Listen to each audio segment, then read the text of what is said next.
fellas, welcome back to Fact or Opinion, the most honest show on the internet. I put out a tweet asking people to send me their most rank, dissentious, seditious opinions about video games or not video games, and then I would talk about them along with the rest of my Twitch chat and decide whether they're truth and a fact or if they're just that guy's opinion. So I got a couple that we're going to look at today, and we're going to fight about it. Are you ready to fight? There were a lot of good ones. I had to make a lot of choices. There were some hard cuts today. Here we go. Social media ruined fighting games and most game genres. We barely get a month anymore before the majority of people are playing the most broken characters, builds, and layouts. Most people saying opinion. No, it didn't ruin it. It didn't ruin it, but it did take away the magic. Because, there was always a meta.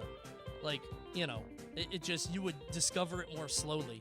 Imagine being a Blanca player at your local arcade and playing Street Fighter II Championship Edition and running the entire arcade, and then some dude rolls up with Sagat. Word of mouth is slower, yeah. And now you have a whole industry of YouTubers who are designed to feed you the broken stuff right away. So, I get it. I don't think it ruined fighting. There's more information now. I feel worse for the devs. Mortal Kombat, I feel bad for those guys. Because everything they do that's bad gets thrown. Have you guys seen those Homelander gifs? Bro, you guys got to look up Homelander. He's very funny. I feel bad for the devs. I don't think it ruined it, but it definitely made it different. The world that I grew up in is dead, and you will never experience it. Does that make you sad? Anyway, this one's an opinion, but thanks for writing in. Review content can be just as bad and lazy as React content. Enough info about anything already exists online anyway, and worst of all, people will parrot the opinions of big creators, that says, behind my trophy. That's my Sage Jam Slam trophy from when I won Sage Jam Slam. I won that, by the way. I won a Tekken tournament. Editor, put the video up here in case you guys haven't seen it. But that's my trophy. Without forming an opinion for themselves. Fact? Yeah, obviously. I didn't used to think this was true. Straight up, most reaction content is awful. By the way, I'm reacting to a video tonight, but I hope I can have my own spin. I always try to. No, I didn't used to feel this way, because reacting is very easy, and for most people, it's very shitty, and they don't add anything to it. But then I saw a couple, video essays on things that I was, kind of passively interested in. I was like, oh, let me watch this. There's a video like The Fall of Multiverses. Rise of Multiverse, 200k views. I'm like, oh, and it just says the same thing as all the other videos. Reviews on games that are just the plot explained. I used to do theater, live, stage plays, and they used to do reviews for shows, and you would wait for your review to come out to see how they thought you did, how your performance was, and pretty much every review was just some hack for their local paper describing the plot from Wikipedia. I don't want you to tell me the plot of My Fair Lady. I want you to tell me if Eliza Doolittle was enchanting. Nostalgic Critic-style reviews that literally just sum up the movie suck so much. Yeah, I think people just, see that stuff and they try to emulate it without, Nostalgic Critic was funny back then. We need a gamer Roger Ebert. I think Jeff Keighley was trying to do that. Or Adam Sessler. I would like to do that. I'm trying to be the game reviewer to tell people what to think. I'm happy to do it. I got good taste, I think. There's so many video essays and reviews that don't ever say anything. We're in a content deluge, and it's awful. It's miserable. We never should have broken down the barrier that made self-publication so easy. We needed a big corporation to be like, okay, stop. Stop posting. Enough. Here we go. This one's about commentators. There are a couple about commentators. FGC is able to mostly maintain a brotherly love vibe that persists across time and games because the commentators and creators, we're the reason that happens. They're hanging out at the local focus on delivery like Yipes and Steve's does this, and largely online games like Ultimate or League lack that. Yeah, I'm gonna keep it $100. I don't think that's the casters. The culture influences the commentators, not the other way around. Now, I do think that spreads out. I do think to some extent casters and creators and whatever are the bards and the evangelizers of a scene, but I don't think that we are the sole bearers of culture. Hold on, let me show you something. Did I hit it? Yup. You can't do that. You can't do that. You can't do that. I can't do that. Nah, you can't do that. Nah, you can't do that. I told you. Nope. Nope. I have never seen a clip that so perfectly encapsulates the offline experience while being purely on Twitch. I could never do that. Players do that. Only players can make this happen. And I think the best thing about this is Punk's response. I can't do that. Nah, you can't do that. Nah, you can't do that. He sounds like he's genuinely, like, teaching him. If it were, like, most people, I think you would play it up a little bit like, no, you can't do that. Against other people, maybe, but not against me. No, like, you make it over the top, but Punk is straight up like he's sitting right across from him. No, you can't do that. That doesn't work. I know why you thought you could. I understand. I told you, nope. I've been in that position, too, but you can't do that. Like, they're both on the couch. Exactly. And I think that's the culture, you know what I mean? But I think that casters do have a responsibility, and ultimately, like, I think we do sort of bear the torches for the community in the future. I think we push the culture. That's why I don't do league casting, because what the fuck do I sound like doing, you know, sound like I'm standing behind a desk with a tie, right? You can't give that up. Bobby, also friend of the stream, also in chat. I want more HD remasters and remakes of decades-old games. Sell them back to me to 30 to 60 bucks. I don't care, as long as it's comparable to the original. Assuming we're in an era where every game will be forward compatible, having an HD version of older games. Sounds great. Bobby saw that I liked this, and he said, uh-oh. Let me leak our DMs real quick. If I like your tweet, it's because I'm saving it for later. I want you to know that. If I like your tweet, it's because I'm saving it like, oh, I'm putting this on the show. And sometimes I take it off, but yeah, he's got to be ready to fight the horde. A lot of facts, a lot of opinions. Ooh, how do I put this? I know. It's so privileged, right? My job is video games. I know, it's so goddamn privileged, but like, I like that. I don't think they should be 60, but I literally just bought Pikmin 1 on 2 and Switch last week. I'm not joking. I have it on my Steam Deck. I was halfway through a Pikmin 2 run on my Steam Deck, and I just bought it on the Switch, which is a worse system. That's a re-release, not a remaster. I know, so it's even worse. Coney, did you justify the Mario ports to Switch? I did! I liked Mario 3D All-Stars. I genuinely did. How is wanting the games to be more accessible to people shallow? I think it depends on what generation we're talking about. Are we just talking about Nintendo here? I mean, everybody flaming me just bought Thousand Year Door, right? You guys bought Thousand Year Door and Mario RPG. I'm gonna keep it a stack. I'm tired of people saying they want the game to be more accessible. What does that mean? Platform fighters already are by default. Plat fighters? We're not talking about accessibility and Bam! Jimmy252 just wants characters in a package. Bro, we're talking about video games. Did you just click on the stream? My main point is that I'm glad these games will be widely available for basically ever because the ecosystem fueled every company. I don't think 60 bucks is the hit. I think we should tone it down a bit. But I do like remasters and re-releases. Depends on the game. I don't need another Last of Us. That's insane. We might get Last of Us 2, another remaster within the same console generation, which is insane. But I think there are lots of games that are like, my friend and I, for years, talked about, well, this is more of a remake. He had a really good idea of an Illbleed remake. If you guys never played Illbleed, it's a really fucked up Dreamcast horror game, and it's one of the scariest games I've ever played because it feels like a nightmare, like nothing makes sense. He was saying in a remake, there's like a sixth sense in the game where you can tell where the traps are, but if you had like a third party, like you had an audience, so you get close to a trap, and you can hear a crowd go, like you're about to step, and you can hear them, and then respond, that's cool. I was like, damn, that's a good idea, because Illbleed had some good ideas in it, but it was just a bad game because of execution. There's a lot of games that are very cool ideas that are just executed very badly, and I think you need more remakes like that. Sequels are almost always better than the original. Obviously, comparing a PS1 game to a PS4 game is probably going to favor the new technology, but seriously, 90% of series best games are not the first. You guys are opinioning. The almost is carrying. Pretend that's not there. Pretend the almost is not... Hold on. Why am I using caveman technology? Hold on. Sequels are always better than the originals. What a piece of shit! What a jackass! Wrong! Stupid! Always? My nuance! He is also including movies in this. Yeah, but he said especially in video games. I think Pikmin 1 is better than 2, and I think some people in chat are gonna be shocked by that, but this one always gives people... I think Donkey Kong Country is better than Donkey Kong Country 2. Oh, dude, Banjo-Tooie. Yeah, I could have nuked this whole fucking thing right there.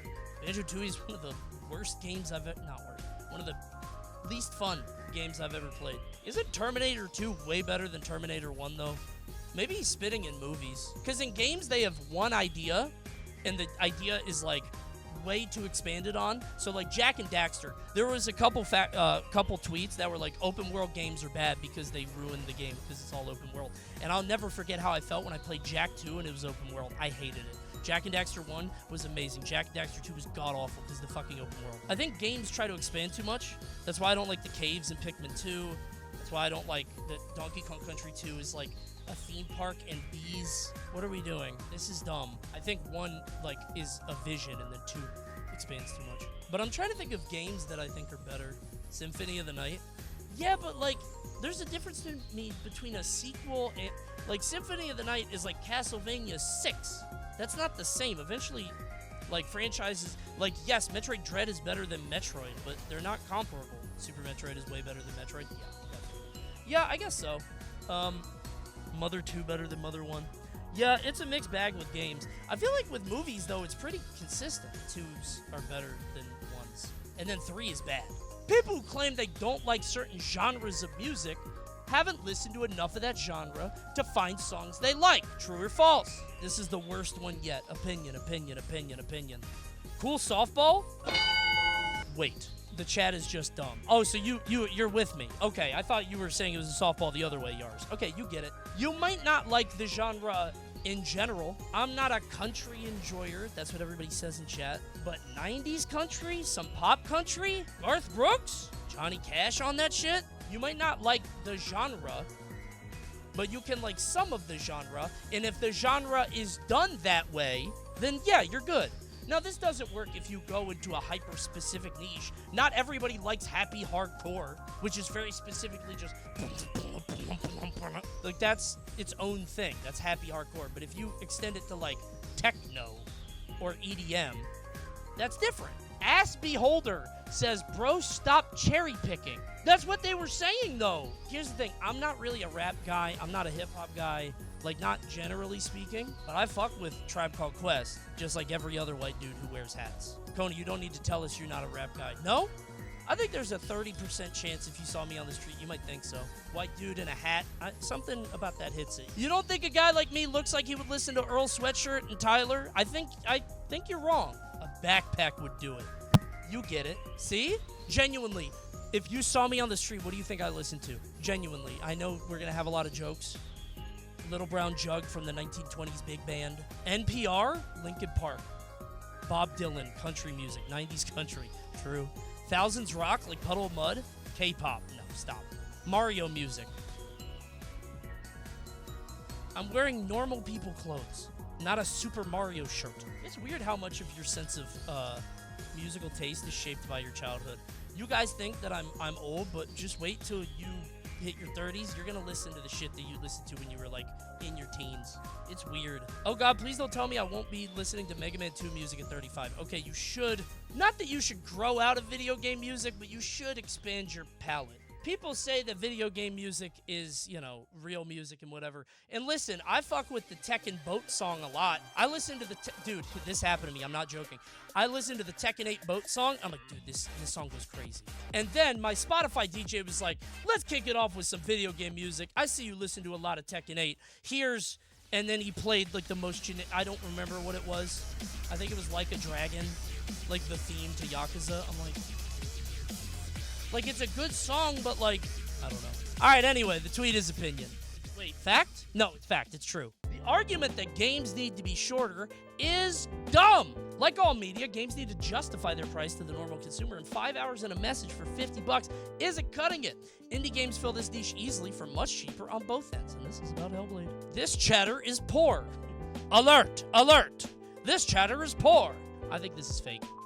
Are they mostly opinions? Usually I scout it and I give a good mix of facts or opinions, but tonight I feel like it's mostly O's. Yeah, this is dumb. However, I do understand it. It just comes down to how good the message is. Games are different. I agree.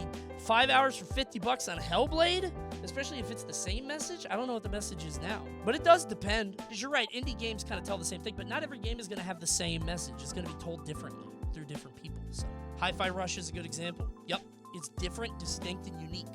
So it's good. So I think it really depends. But even Hi-Fi Rush was like 30. It wasn't 60, right? I don't think my heart could take $70 for 5 hours. No, that shouldn't happen. 70 for 5 is crazy. I would pay $12 an hour for a really good experience. Would I, though? I'm trying to think of a game with really good gameplay. Like Rollerdrome. I love Rollerdrome. It's probably like 6 hours, but it's not 60. You really need, I need to know the game, bro. I need to know the game. It's a spectrum. Denim is the clothing material that is both the ugliest and least comfortable. It's the worst in both categories that matter for clothes, and people who wear it should stop. Now, I used to disagree with this. I used to enjoy having jeans on, wearing a couple blue jeans. But now that I don't work in an office, my eyes are open. That just felt better than khakis or slacks. Like, jeans are a slight upgrade, but jeans are not comfy. I went jogger pilled, and now I'm super jogger, man, now. And I know that that when I go to pick up my kid at daycare, everybody judges me because I look like I'm wearing pajamas, but hey, my bad. I show up picking up my kid at daycare with joggers and a bright red shirt. Everybody else is like coming back from work in like their jeans and like a button up, and my ass looks like I just rolled out of bed in a silly hat, mismatched hat and shirt. I don't give a shit. Jeans are not particularly comfortable. And, you know, they're not always that fashionable. I think it's kind of a cheat code for guys. I wear jeans if it's like kind of formal, and not really. However, there is one thing that saves denim. Dude, a good jean jacket looks so good. Now, honestly, I don't think any of these people pull it off. I think it's hard. I don't pull it off. It is very rare, but somebody in a good jean jacket, it hits, man, seriously. It's both. Yeah, I think most jeans are uncomfortable and not good, and I think they're kind of basic and boring, but I think it's a good staple, and jean jackets go crazy if you are in the top 1% of attractiveness, which is none of us. Actually, there's 1,500 people in here, so 15 of you could pop off a jean jacket. Wonder who the most attractive CONEY chatter is. Seriously. Because I feel like if you take the most attractive chatter of any, or attractive viewer of any stream, you would be surprised. You'd be like, wow, that's a good-looking person. Oh, this is fun. The notion of hiding your power level is quite stupid. Yes, don't go out into public with an Ahagao hoodie. Look it up. But it's okay to let your interest be in incognito. But it's okay to let your interest be known. This sentiment breeds resentment for people who openly show their interests and is a harmful mindset. Is this a generational gap? Grandparents are racist, some grandparents don't understand gay people, and I don't know why you would ever tell anybody that you play video games. It's an opinion if you're young, fact if you're old. It is a different world, sincerely. Like, it's different. Anime was embarrassing when I was in school. You didn't want anybody to know. But now it's like, okay, and it's accepted, and that's fine. But I still don't let anybody know that games are my job, or that I play video games. I keep that shit close to the chest. It still is. Not as much, though. You probably still get judged, but not as bad, straight up. It's a lot more like Megan Thee Stallion is fucking referencing anime all the time, right? I play video games, but I don't necessarily want to hang out with people that play video games. There are some neighbors near me that are really into, we talked, and they really like Baldur's Gate and Deep Rock Galactic and that kind of stuff. And I told them I play Nintendo and PC games. We have no overlap. And we can we're cool. They're cool as hell. But we don't talk about the same thing. You get what I'm saying? But we are on the same level. As opposed to I'm not telling anybody I'm a Nintendo guy if they play FIFA. Our appreciation for video games is different, right? We're playing it for different reasons, which is okay. PlayStation demographic is different. If you ever doubt that, watch any Multiversus streamer. Every time I fight somebody in Multiversus with a TTV in their name, I get a picture of a Smasher in my head. And every time I go into the stream, I'm wrong. Different crowd entirely. It's insane. I think it is good to have some discretion. And it's not even because, it promotes a harmful mindset or whatever, but, it's the world we live in. My fear isn't that I'll be chastised for liking something niche, but being stunned locked in a conversation with a person who likes to have said conversation for 30 minutes. That's what it is. And I'm not a social guy. It's not their fault. They just found another gamer. I don't want to talk that long, especially if our games are not the same games. Sometimes you'll make a lifelong friend. Tweak and I started talking about games that we actually played besides Smash. We like the same games. I was like, oh shit, perfect. But we're meeting at a video game tournament. Yeah, but what if they're cool? Hard to know that. If they're cool, you don't need to talk about video games. You can talk about anything. There are layers to power levels, yes. That's why you hide it.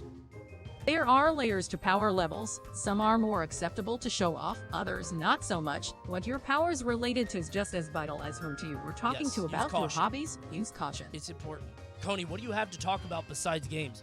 Bro, we've been talking for 2 hours and 45 minutes about nothing. The stream has gone long because I couldn't stop talking. I'll never forget. I was at the park. It was me and my wife, and my wife made a friend, and somehow my wife let it slip that I was a gamer, and her friend made it slip that her husband was a gamer, right? And I've told this story on stream. And they did the thing where like, oh, you both play games. You guys go play. And I'm like, I fucking hate this. He was like, what are you playing? I'm like, I just beat Resident Evil 4. It was really good. He was like, oh, I'm like 300 hours into EVE Online. And I was like, we got nothing to talk about. We did not match each other's freak. Yes.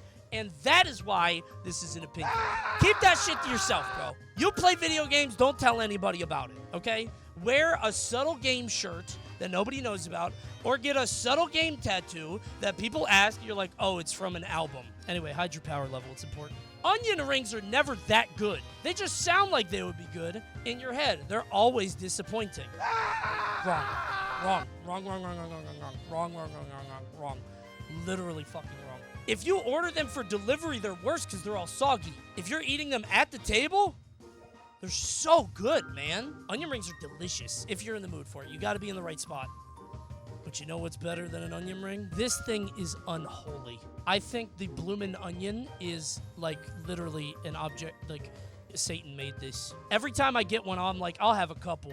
But it is unbelievable how quickly you can eat this. If you've never had a bloomin' onion, just try it once. How different do they taste from onion rings? Very. Anyway, no, this chat is wrong and stupid. Onion rings are great. Big Keen, friend of the stream, mod of the stream, had to get keen on this one. Quit playing modded games. If you need 10 quality of life mods to play a game enjoyably, then you just need to admit to yourself that you don't really like the game and move on to something else. Bro, I actually agree. And it's weird. I don't know why I think this way. I actually agree. Maybe it's because I never played a modded game. I mean, I played PM, right? This is a bit. It has to be. Swear to God, hand to God. You know what it is? I'm a big sucker for the game's true experience as intended by a dev. And I think modding it changes that experience to my liking. And I don't like that. Like when people put accessibility things in games or like ways to make it easier or whatever, I don't like messing with it no matter what. Because I'm like, okay, I want to play it as intended so I can form my own opinion about it. Which puts me in a very weird spot when I play a Bethesda game, which need to be modded to be functional. But it just makes me think, wow, this game sucks. Yeah, I feel like I agree with this, especially like 10 mods, dude. 1 or 2 quality of life things. 10, man? Project M is my favorite Smash game, and that game's nothing but a mod, so like maybe I'm a hypocrite. I agree with this though. I think that if you need a bunch of mods to play a game, then you don't really enjoy the game that much. Do you count things like FPS fixes or bug fixes? I mean, if it's a bug or an FPS fix, then it's literally just making the game function. Unless the game is supposed to be at 24 frames and you boost it to 60 or something. It's like cinematic. That's different. I think there's a difference between mods that enhance the game like sandbox games versus I'm gonna make Bacon's boobs 3 size bigger because I love anime titties. Yeah, I mean, I guess it depends. Is it Minecraft we're talking about? Or is it like a story-based, like... I don't know. I guess it depends. I was never into mods. I don't like Gmod. I never played Gmod. I played the Bethesda games raw. Because again, I'm big into like the actual experience of the game to determine whether myself is good or not. Like if I start modding, I could mod anything into anything. And then I'm just going down a rabbit hole of making my perfect game.